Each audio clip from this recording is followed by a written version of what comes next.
We'll be starting anytime now. Yeah, I think we are live. So, hello students and welcome to Legacy IAS Academy.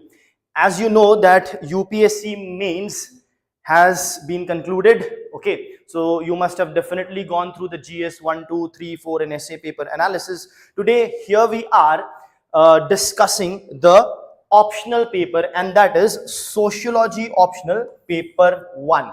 Once we get through this, then we will go on to paper 2 in the next session. This session will be all about Sociology Optional Paper 1. So first, let us understand what kind of paper this was. Now, sociology is a static subject, we all know. However, there will be current affairs or current or dynamic part to it as well. In fact, if you look at the trend of UPSC in the previous few years, you would realize that UPSC is asking two different kinds of questions in addition to the static questions. So if I talk to you about the static questions, it will be simply based on whatever the topics directly it is there, they will ask you directly. For example, in this paper also those kind of questions are there. For example, what are the main features of Max Weber's Protestant ethic and the spirit of capitalism, or Karl Marx's alienation, so on and so forth, or suicide or social fact of Emile Durkheim. All that is there. But in addition to this, there are two more kinds of questions. One is basically current affairs related, or instead of saying current affairs, I would say dynamic. Why dynamic? Because in sociology, it will not be exactly current affairs in the sense that in the last 1 year, what has happened, they are asking. No. It will be like in the last decade or last 5 years, what is the trend of the society? Where is it leading to? What is happening? What are the changes that are happening? And social changes do not happen just like that. It can happen because of social movements, revolution in a short period of time as well. But at the same time, it requires some years for it to, at least for us to see the reflection of it. So dynamic nature of the past few years, right? What has been the trend? What has been the scene? And there is another kind of question that they ask is the implementation or the application of various theory of sociology. And very interestingly, they would ask the application of Western sociologists' theories. The theories that is mentioned in paper 1, they will ask you to apply that on India, or I would say in Indian scenario. Okay. Now, this part would be very easy. You have read, revised, you remember, you can write answers. It is very straightforward. This is so straightforward that you can literally have pre-prepared answers for that. Now, that does not happen for these two things. For this and this, it does not happen.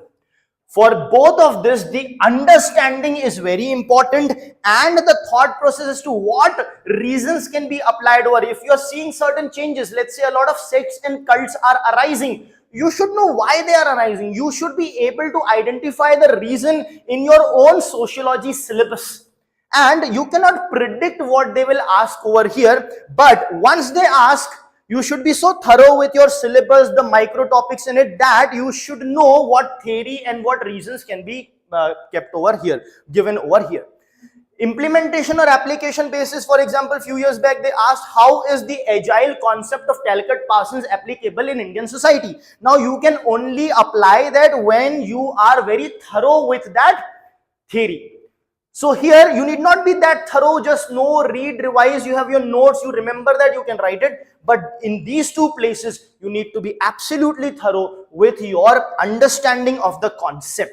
I hope this is very clear. So this is what makes the paper a tad bit difficult, but someone who's a serious aspirant and have understood everything, there will be nothing which will be difficult over here, also because you have an option to leave a few questions here and there. So let's get started with the paper directly. All right, so let's come on to the first question. Now the first question, 5 short notes will be asked, and fifth question, 5 short notes will be asked. Of course, this is actually compulsory. You cannot leave this. right? You cannot leave this, you have to basically solve it. Let's say for example question number 2, 3, 4, you can choose to do any one of them or two of them out of them, right? You can leave one or two questions there. In section B also you can leave questions accordingly, but question number 1 and question number 5 are compulsory. I hope that is absolutely clear.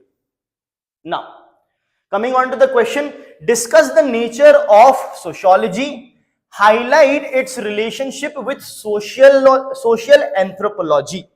Now this is again on the expected lines. In fact, when I take my first class where I break down the entire syllabus, we would also tell you what things, what is asked from where. Of course, we'll be open for everything, every kind of questions, and will be understanding comprehensively, but still there are certain places we know what is going to be asked and for how many marks. For example, sociology as a discipline, in that sociology and its comparison with other social sciences are there. So one question of 10 marks you can always expect with respect to sociology and other social sciences, or sociology and common sense. So again, on an expected line, this question is on the expected line, very much expected, and you can have pre-prepared answer also for sociology and anthropology, sociology and philosophy, sociology and economics, so on and so forth. The first part, however, they have added, discuss the nature of sociology. So you need to talk about the nature of sociology. What is its nature?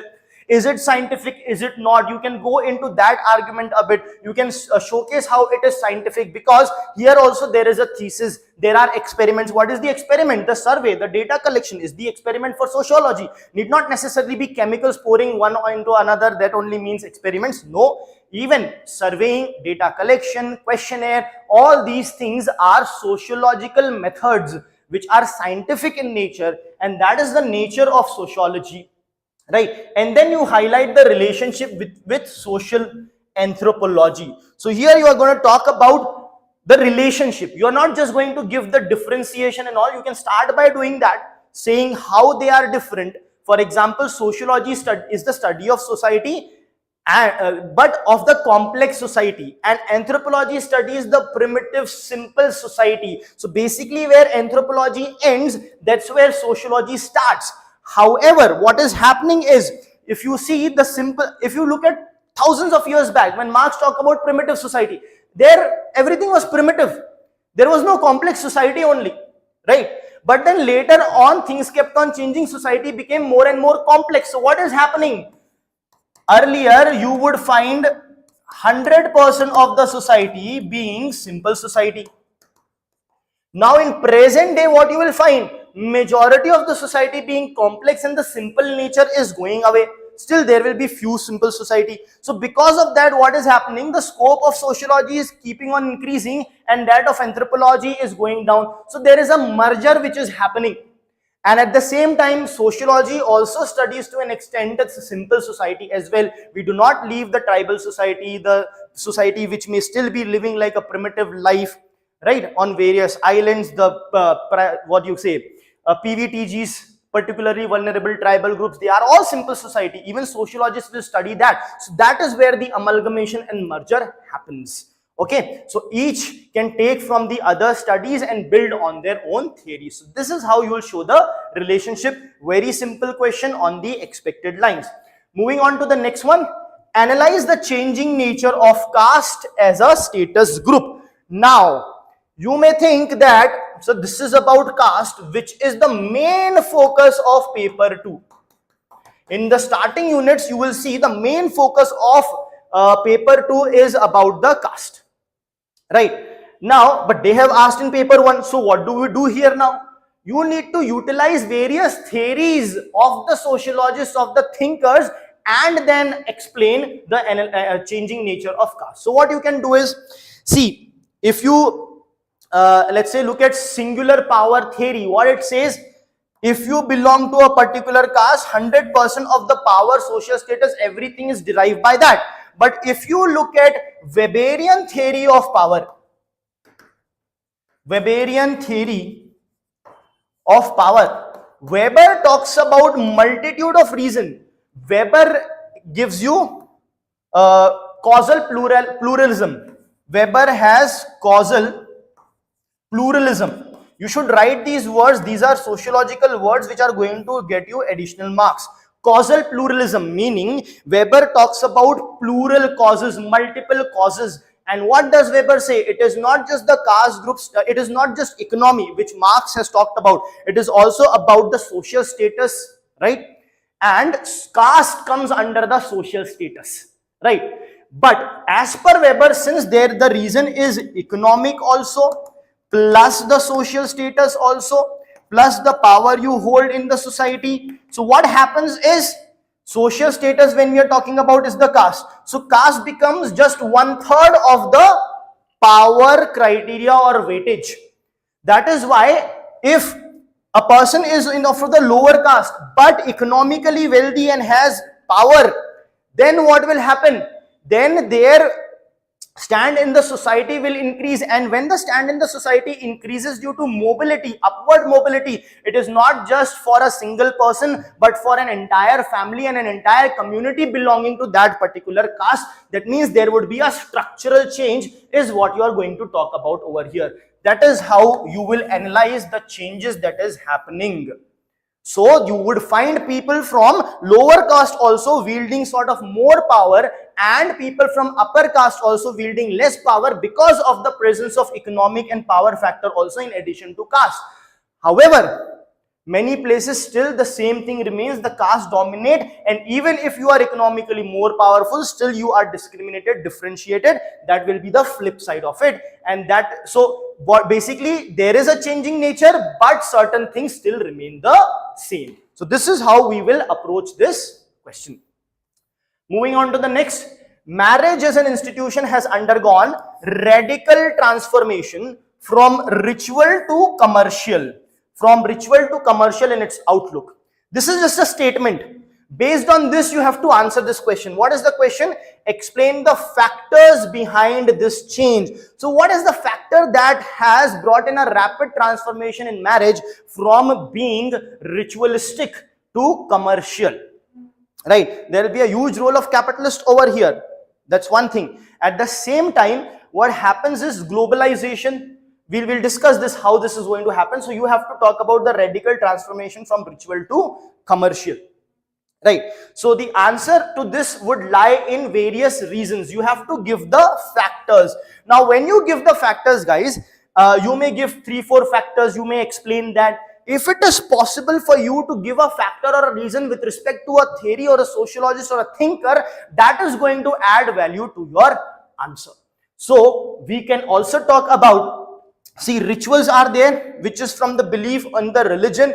As per Weber, what happens with more modernization, more secularization happens. So commercialization is a secular tendency. Ritual is a religious tendency. So you can use Weber's theory here to talk about how with more modernization, more secularization is happening, and hence commercialization of marriage, which has led to from ritual to commercialization. So one factor you have to give with respect to a theory. Apart from that, various other things. For example, globalization. How can you involve globalization?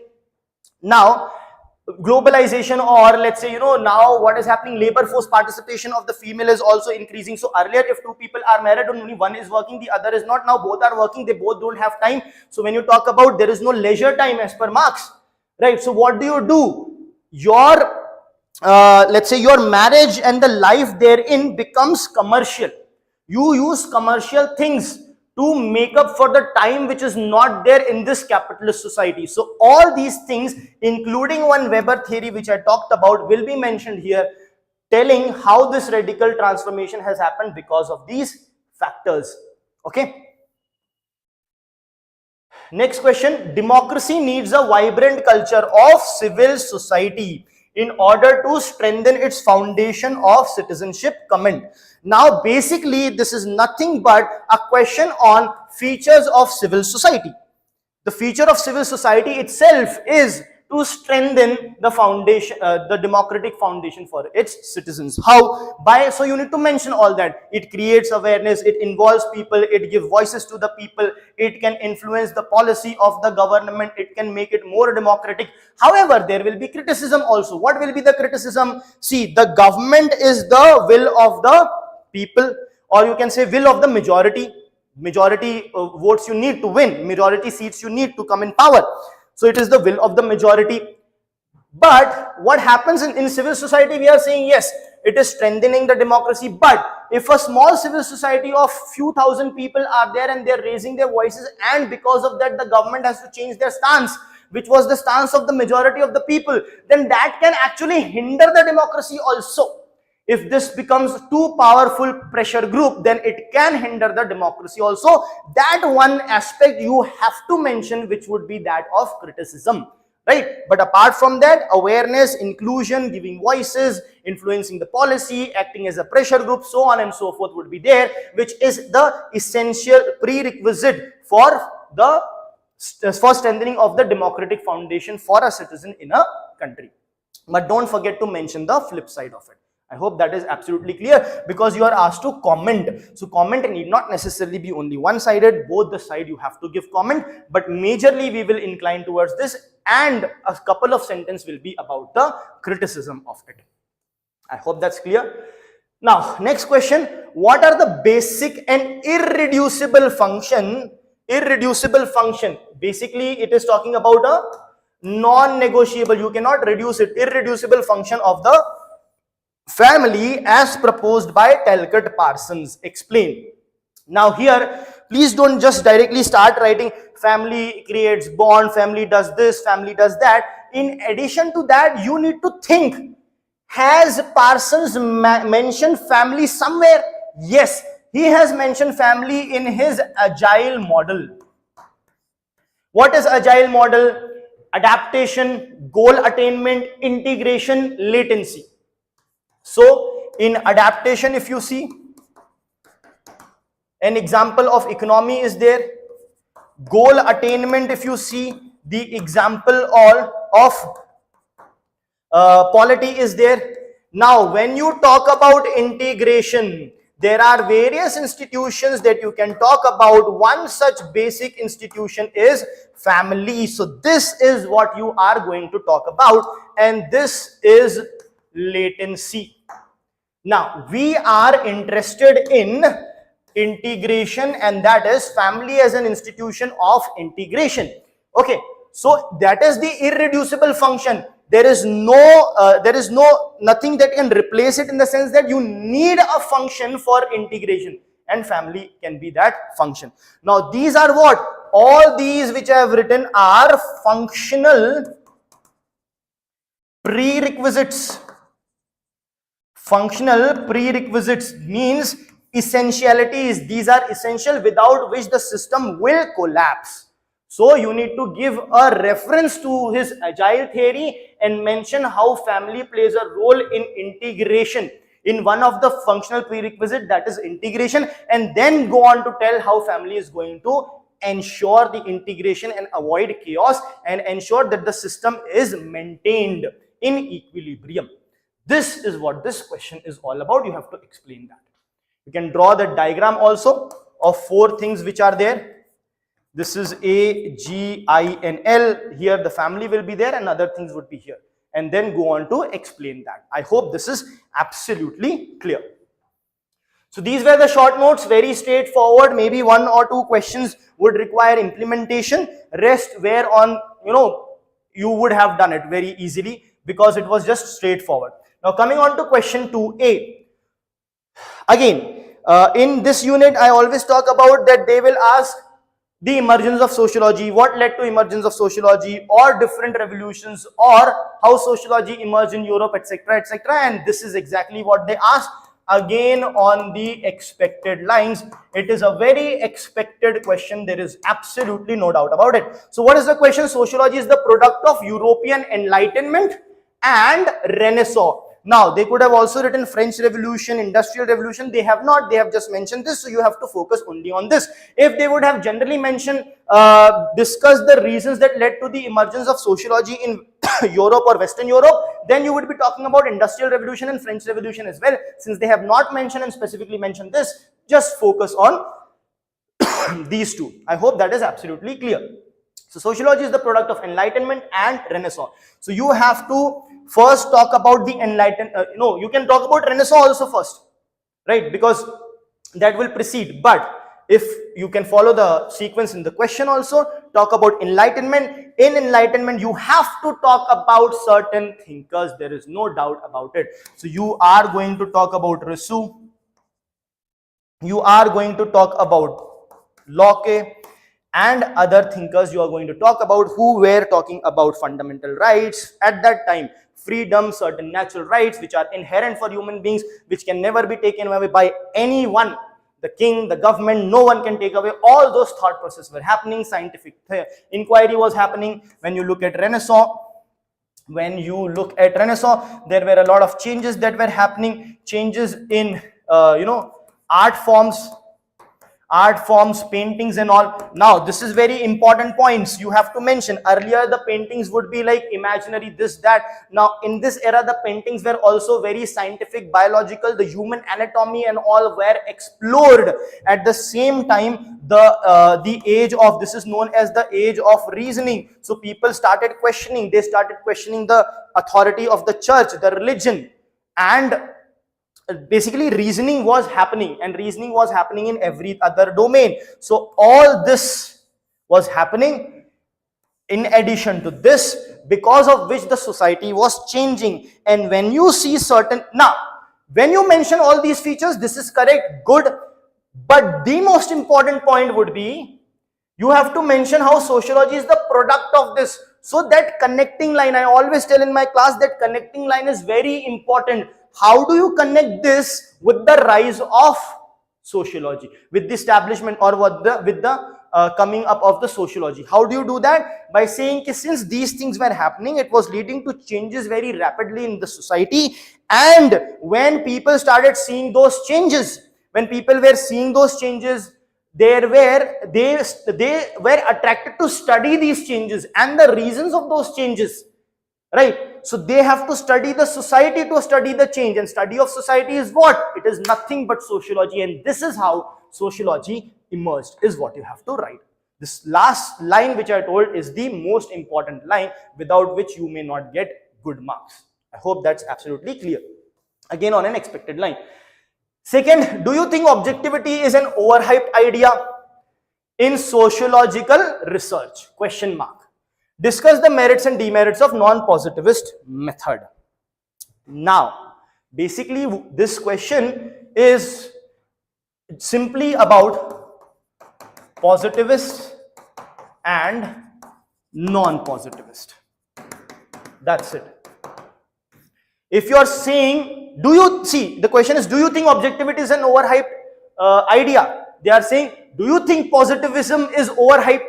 That's all they are saying, right? Discuss the merits and demerits of non-positivist methods. So just you should know about positivism, non-positivism. So this is again an expected, a simple question, may be asked in a different way because of this sentence, but it is nothing but about this only. So, do you think objectivity is an overhype?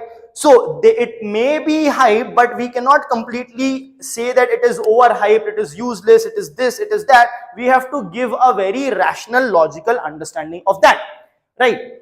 So, for example, what happens, objectivity, what is objectivity, what is positivism? Positivism says that be very objective. Why? Eradicate the subjectivity, remove subjectivity, do not take it into consideration. Why? Because you cannot measure that.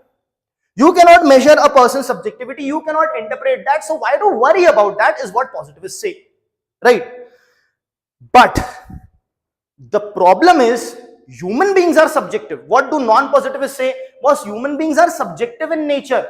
So since subjectivity is there, how can you eradicate subjectivity and not study it? And maybe right now you do not have a proper skill to measure it, but in the future you may have, only when you keep on trying. So that is what non-positivists say, right? Now this is the argument which we are doing to discuss. Then the question says, discuss the merits and demerits of non-positivist methods. The merits of non-positivist method is what? They take subjectivity into consideration, right? Which is required because sociology is the study of society which consists of humans which are subjective, so you cannot eliminate the subjectivity, right? It gives you a more comprehensive research, right? But what are the demerits of it? Your results, you are not sure whether they are correct or not. You are not sure whether the person has lied or not. You are not sure if, even if they're not lying, do they actually mean that or not? There is a reason of contamination. What is contamination? Even the biasness of the thinker is contamination. So there will be a problem of biasness. There will be a problem of reliability. There will be an issue of value neutrality. You should be using these terms, and this is what the problem will be. So this is how you will address this question. Moving on to the next, what is social mobility? Straightforward. What is social mobility? The hierarchical change either upward or downward in the hierarchy is your social mobility. Critically examine the classification of closed and open models of social stratification. So there are two models, closed and open. Closed is which is closed, it is not open. No one from outside can enter. This is sort of closed system. You may call it hereditary. This is not hereditary. This is based on if you are doing certain thing, then you belong to that group. If not, you do not belong to that group. Now, what is the critically examine the classification? Now, how can we critique this classification? Because see, caste was supposed to be an open group, right? But what happened as time progressed, this group became closed,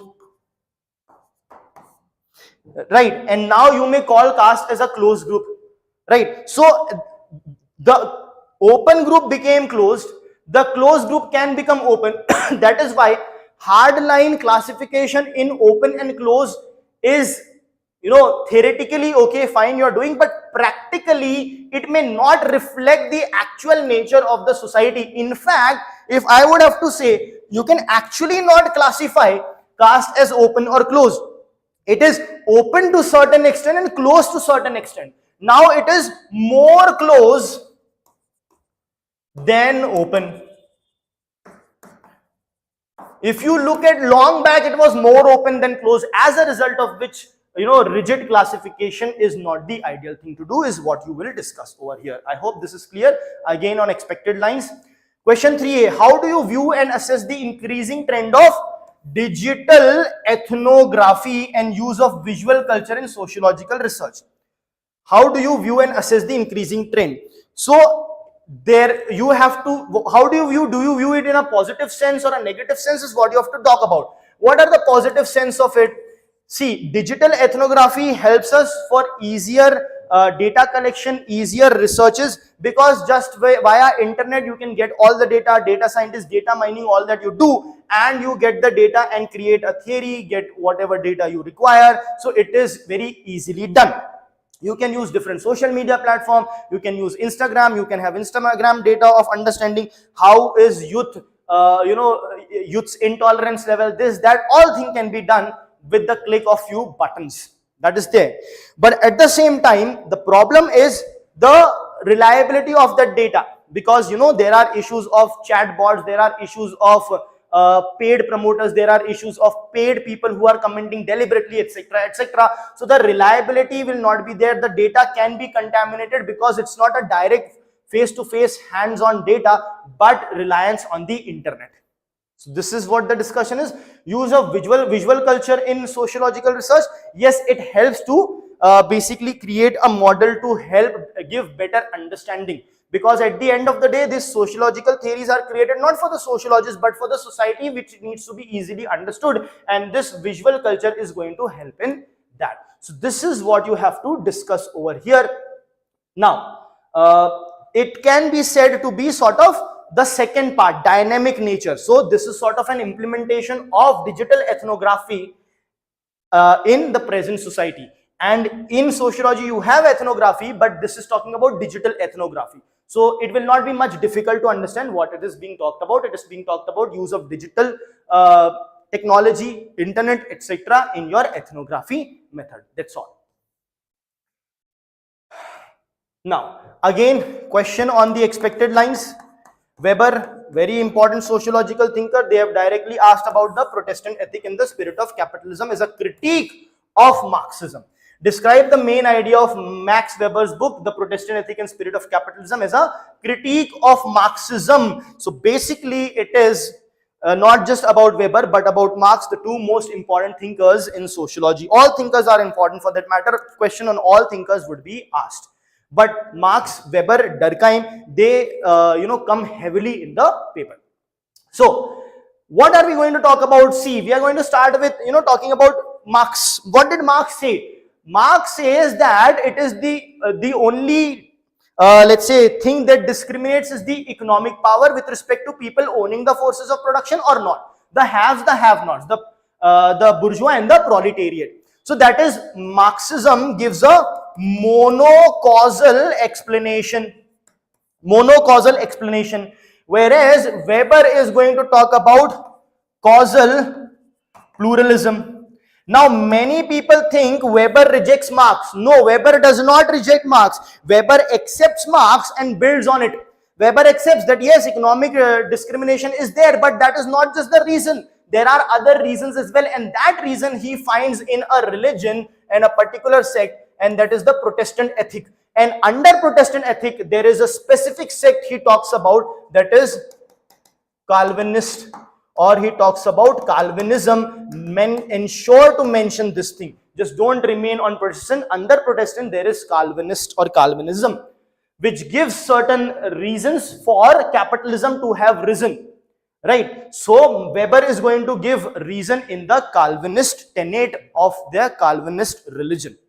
I hope that is absolutely clear, which is opposed to Marx. What Marx says is, now that the society is divided to haves and have-nots, whatever the idea of the haves are there is what is going to propagate in the society. So for Marx, capitalism comes first, and this capitalism is going to propagate the required religious ideas.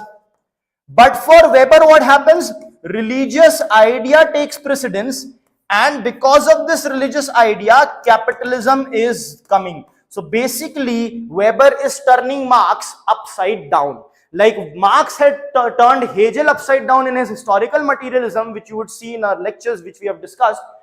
Here, Marx is turning, Weber is turning Marx upside down. Marx says capitalism is there, you have haves and have-nots. Now, whatever haves decide, that will be the major and dominating idea. But Weber says, no, it is the religious idea that takes precedence, because of which the capitalism came up. So, this is what the differentiation is, which you have to mention. A very good question, simple question, and easily be answered. Okay. Next, critically explain the salient features of alienation as propounded by Karl Marx. Again, very expected, simple. So what is alienation? A socio-psychological phenomena. Then what are the types of alienation present in the bourgeois? The features of that in proletariat. And even one line you have to write about that the bourgeois may also feel alienated. You will mention that, quickly mention also when you write a conclusion. What you can talk about in 10 marks. When the words are very limited, you can use solution as a conclusion. No need to have an additional solution because that will eat up your marks. And the introduction can also be directly started by addressing the question only. No need to have an additional rosy quotation kind of introduction for a 10 marker question. Be very clear on that. So when you conclude here, you can talk about, however, Marx was very optimistic with respect to the conclusion of alienation. Optimistic in the sense that he talked about a reduction of alienation in capitalist society by increasing the leisure time, better work conditions, higher remuneration. But alienation can only be completely eliminated by the establishment of communism. That should be your conclusion. A very straightforward answer. In fact, that is the question I had given in my class also. So everyone knew that the content is too much. You have to just reduce it and write it in 150 words. Now, the next question is, what do you understand by mixed method? Discuss the strengths and limitations in sociological research. Simple, the mixed method. What is a mixed method? See, the method of sociological research can be quantitative, qualitative. Mixed method will be the one which takes into account the quantitative plus the qualitative method. So what you do, you take best of both world, and with the help of example, mention how the quantitative and qualitative method combined is going to give you the best results. Okay. So this is from research methodology. Now, define the concept of gig economy is in news in the sense that is very hot, because previously in last year's paper also about gig economy it was asked, and now in optional paper it is being asked. Define the concept of gig economy. What is a gig economy? When someone works as a part-timer on multiple projects, as a freelancer, etc. That is what gig economy is all about. Discuss its impact on labor market and workers' social security net. So in labor market, what it has done, it has provided various other opportunities for the people. It has increased the employment, etc. This is the positive side. But the flip side of security is that these freelancers, they are not sure about their job. There is no social security, because there is no, as a gig economy, as a part of gig economy, as a freelancer, I will take up 10 different projects. I'm not reporting to only one single person. So no single person or no single employer is taking care of my health, security, social security, insurance, etc. So that, and this remains in an unorganized sector.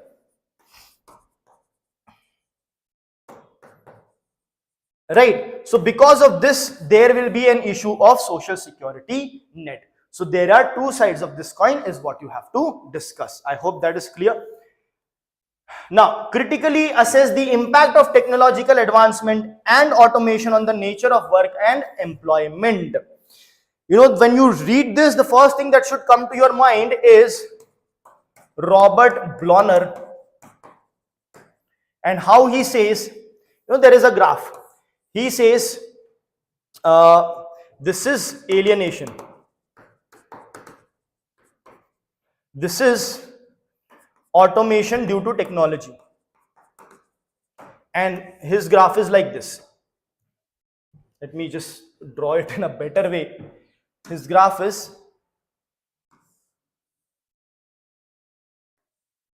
like this. So with increase in automation, alienation keeps on increasing up to a peak, and after that with more automation it keeps on decreasing. So you can mention that, you can mention about Marx, what Marx has said, how advancement has changed the nature of work. So you can talk about his primitive society in very small sentences and very less words, because it's a 10 marker. Then led to the feudal society, then led to the, after this it will lead to the slave society, then feudal society, then capitalist society. So how the advancement in technology from primitive to slave, because here the humans are being used for agriculture, here what changed, instead of human, animals are being used, and now the machines are being used. So that is also technological change, and mention about Robert Blonner, and then you conclude your answer. So that was section A. Section A, quite easy, on the expected lines. I hope that is absolutely clear. It was on the expected lines and could be easily done. Now let's see what section 2 is all about. Describe the various characteristics of social fact. Again, a very straightforward question of social fact. What is social fact? What are the characteristics? It is external, right? External to an individual, correct? It has, meaning it has exteriority. It can be generalized. So all these features of social fact you have to write. Then the question, second part, asks how is rate of suicide is a social fact according to Durkheim. So in my class also I have said, suicide, as per Durkheim, suicide is an individual phenomena, but suicide rate is a social phenomena and a social fact. Why? See, suicide, the rate of suicide is a social fact because it is the society which influences the person to commit suicide. Now the interpretation and the committing and the way of committing suicide will be based on the individual psyche, but the influence was there from the society. That is why different region will influence differently, different society will influence up to a different degree. Hence suicide rate is a social fact. You have to tell, there are requirements for a thing to be a social fact, that it needs to be exterior, you may not have any control over it, and that can be generalized. If that is possible, then that thing becomes a social fact, and you can apply that theory on suicide rate. Hence it's a social fact. Now next question, explain G.H. Mead's idea of development of self through the generalized other. So this is his I and me theory. Here he is focusing on the generalized other. So what happens in the initial phase, the child learns to play games, individual games. The child initially imitates, will look at you, whatever you're doing, the child will imitate like you and can play only individual games in an individual manner. But when the child grows up from fourth year onwards, then what happens? Then the generalized other becomes significant. Here what happens is, this is the play stage, and here the child is able to play multiplayer game, in the sense that a game which involves coordination. For example, wherein you require to understand who is in my team, who is in another team. So that is a social game involving more than one person in your team, and hence that other person is the generalized other. So basically it is about his theory, which you have to mention, and mention how this is important in the development of self through the generalized others. Okay. Next, describe the differing principles of work organization in feudal and capitalist societies.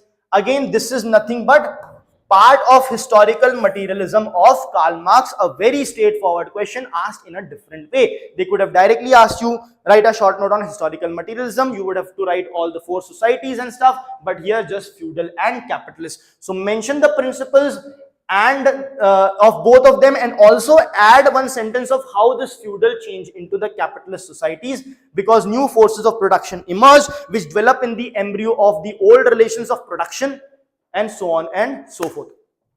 Correct? These words that I'm using, sentences that I'm using, new relations of production developed in the embryo of the old relations of production, these are the sociological terminologies and sentences which are directly taken from the work of these thinkers and needs to be written like that to get good marks.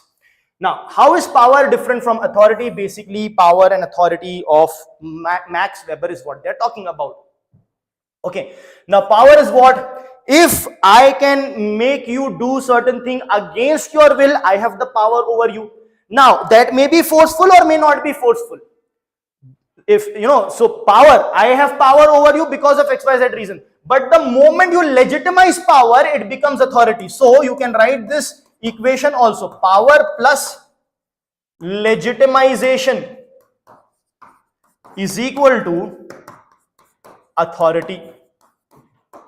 Right? And you have to expand on this and mention about the various, they have mentioned it, discuss various types of authorities as theorized by Max Weber. So there will be traditional authority, there will be charismatic authority, and there will be rational legal authority. Example of rational legal authority is, ideal type of rational legal authority is bureaucracy. Okay. Now, next question: critically examine the roles of science and technology in social change. What is your opinion on their increasing trend in online education and teaching? So, science and technology in social change, of course, it brings about social change, right? Especially in the field of education. So, what is your opinion on their increasing trend in online education? Now, in increasing trend of online education, you talk about both the sides. What is your opinion? So talk positive as well as negative. What is positive? It has brought education to everyone, to every corner, every place, now easily accessible. Now if I stay in a particular region and want to get education from a teacher from some other region, I don't have to travel, I can directly subscribe that, right? So cost is reduced, so it is cost efficient, it has made it very easily approachable, accessible, all this thing is there. But at the same time, it can also create discrimination and inequality, because some people may still not have access to the computers, the laptops, the smartphones, the internet, etc., which will further divide it. So both the sides is what you have to mention. So the short notes here also were basically very straightforward, nothing out of the ordinary or out of the blue, or anything which is such that you can, for example, not write and you have to leave, nothing of that sort. I hope that is absolutely clear. Okay. Now, coming on to question number 6. Question number 6, 6A, 20 marker. Underline the role of social media in contemporary social movements and describe its challenges. Okay. So, the thing over here is social movement. What is required in social movement? The people standing for a same cause. Okay, now imagine social movements of hundreds of years back, or imagine social movements which was done for even for achieving independence, right? Or even after independence there were social movements. It becomes very difficult to gather people. How would you gather people? You know, Gandhiji gathered people for his Dandi March by actually walking through the villages for kilometers and kilometers, right? Now what you can do is come online, connect online with the people, gather people and connect with them, start an online movement itself, or ask them to meet at some place and then have a social movement there, or even online social movements can be there. So what has it done? It has made it easy for you to connect with people, to gather people, right? It has made that process easy. So that is one benefit of it. I hope that is very clear. So underline the role of social media. So this will be the major role of social media in contemporary social movement, right? But there would be certain challenges also. Very easily provocable. If it is very easy to gather people, it is easy to gather people for the wrong cause and for the wrong things as well. And that is a challenge which we will discuss over here. Okay, so I hope this is absolutely clear. Now, next, how does a multicultural society accommodate diversity of all kinds of ethnic, linguistic, and religious group? Discuss the major challenges. Okay, so how does multicultural society accommodate this? Simple. Of course, there is unity in diversity. Of course, there is bonhomie. Of course, there is integration which has happened. But at the same time, it is not always that rosy and all. You know, you need to have certain rules, regulations, and laws also which, let's say, restrict or prohibit people from doing certain things. And if you do it, you will be punished. Even that is required. So your answer would not just be on the goody things of, brotherhood, this, that, but also upon the law, the rules, the guidelines, the democracy, etc., which is present in a country, the rule of law, all this thing because of which you maintain this. At the same time, you can talk about organic solidarity of by Emile Durkheim. Mechanical solidarity is solidarity among people because they are similar. Organic solidarity is solidarity among people because they are dissimilar, they are specialized, but they are dependent on each other. So dependency you can talk about. So this is why, this is how it can be maintained. Now what are the major challenges? The major challenges is, what can happen is the dissimilarity can increase.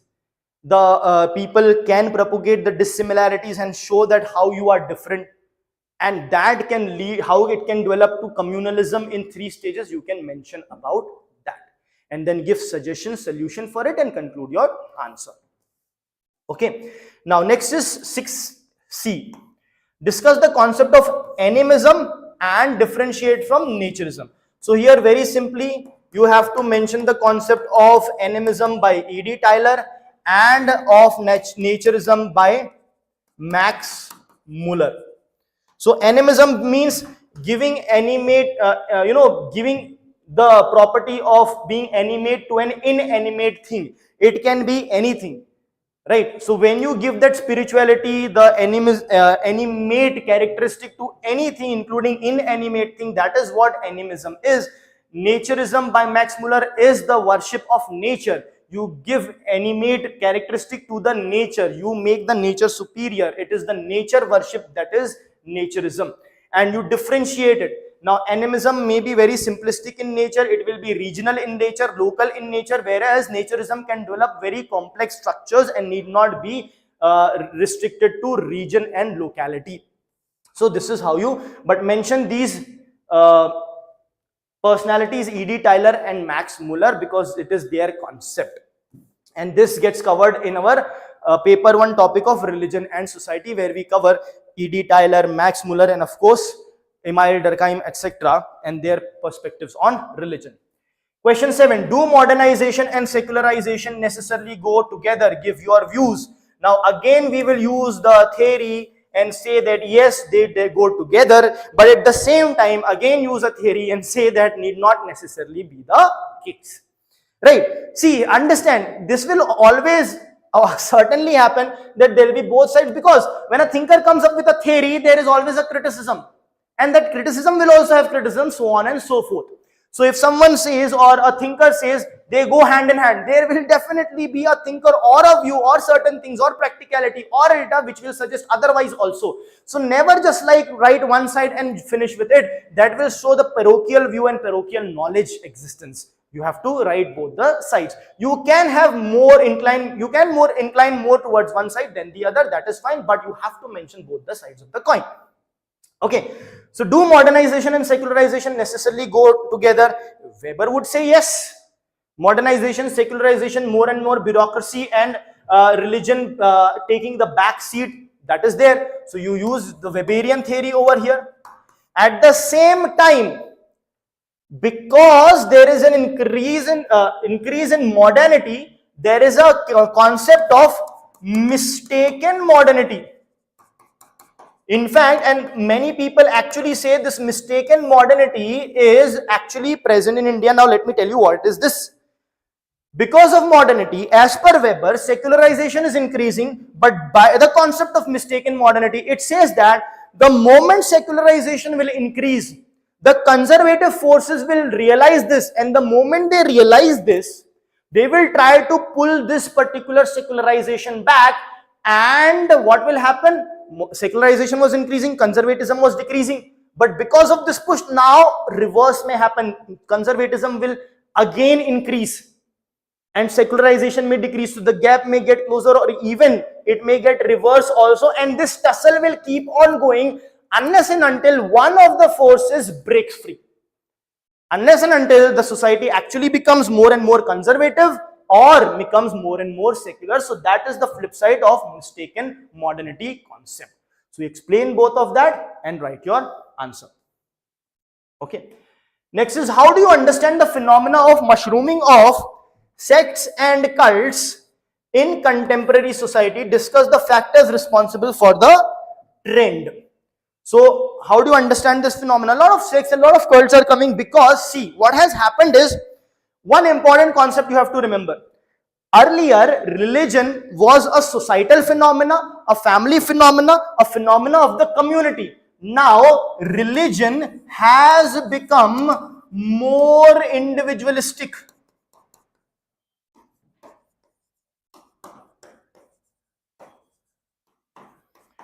What do I mean by this? Earlier, in a family, if there is a particular ritual happening, everyone is involved. Now, individual freedom is increased, secularization is there. Now, religion is still present, but more individualistic, in the sense that if there is a joint family of 15 people, you know, for that ritual only 4 or 5 people will be present, even if they are not outside and not migrated, because some other may have some other beliefs. They may be present for some other ritual, but not this. They may do certain other things, but not this. So since it has become more individualistic, that is why more options is being explored. And when more option being explored, someone wants X, someone wants Y, someone wants Z.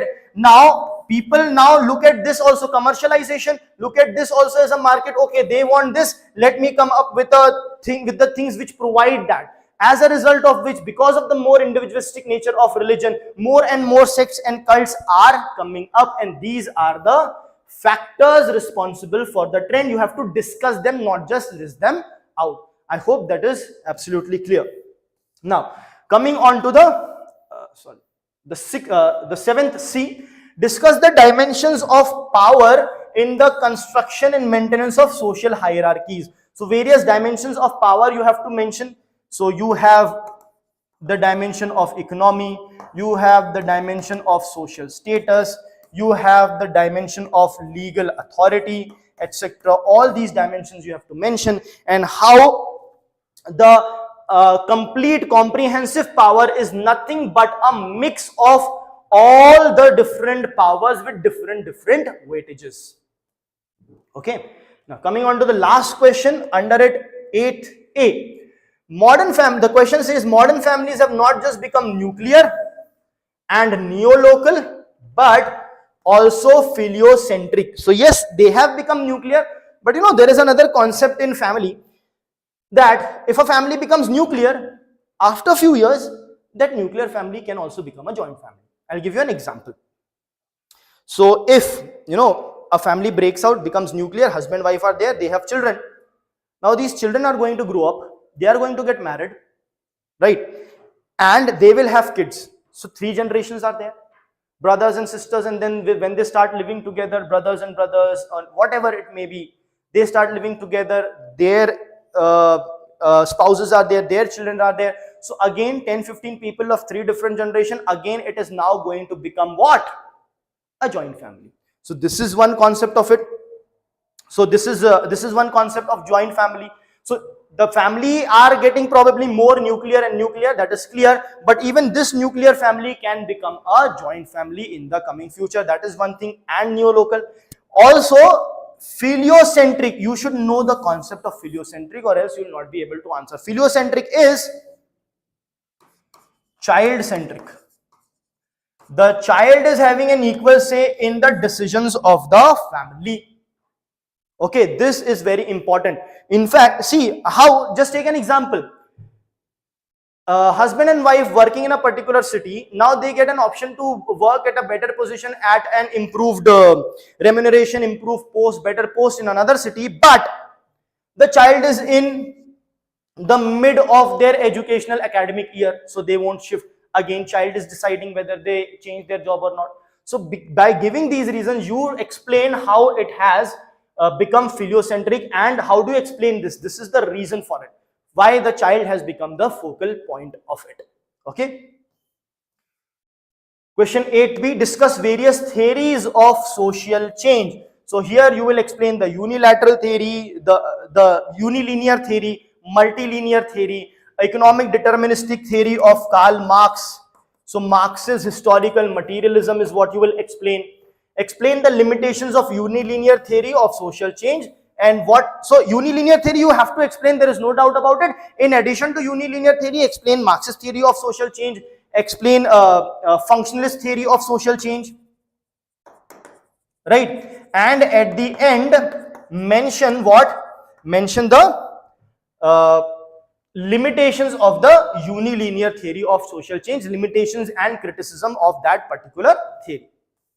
Now the final question. So till now we have not seen out of the blue question which is very difficult to answer. So the paper looks quite simple and is actually quite simple and can easily be answered. Now critically examine the world systems theory of Immanuel Wallerstein in terms of development and dependency of various nations. So world systems theory of Immanuel Wallerstein. What is the world systems theory of Immanuel Wallerstein? It says that there is a core country and there is a peripheral country. Now core country is a developed country which may not have the natural resources. Peripheral country is a developing country or a least developed country which use natural resources and stuff. So what the core country does is, since they are developed, they have money, they have the wherewithal, logistics, everything, they exploit the peripheral country, take all their natural resources and develop more, and leading the peripheral country or the least developed and developing country in the worst situation than before. So this is the theory, but you have to mention this, but there is critically examined. So you need to give the flip side of it also. What is the flip side? That if the core countries are not there, peripheral countries will anyhow not be able to exploit the natural resources and benefit. Here, at least with the help of the core countries, they are getting some, let's say, exports, etc. being done. Technological transfer can be possible.